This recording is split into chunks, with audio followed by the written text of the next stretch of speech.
Hello everyone, ako po si Litz, 64 years old, working po as a caregiver here in Italy. Ako po ay mayroong dropshipping business online. Ginagawa ko po ito, part-time job lang. At last February 8 po, nagpunta ako sa office kasi nag-encash po ako ng cheque last January. Kinuha ko po last February 8 may carry bill po doon. Na-meet ko po yung aking mga coaches. Thank you so much po, coaches.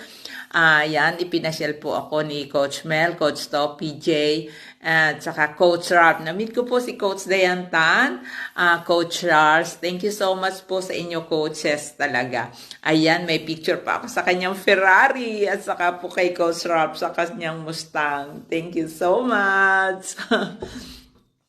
At ayan nga po, ginagawa namin itong business as part-time lang, ganyan, kumikita. Kaya kung na-meet ko rin po si Coach Ethel, kaya lang lately na, at pinasyal din po ako sa office ng ni Coach Ralph, at sinamahan din po ako ng very supportive family ko. Kaya na-meet ko rin po si Sir Leo, kinuha rin po ang kanyang cheque, isa po sa BCO ng Italy. Ayan, tour-tour lang po kami dyan ng mister ko.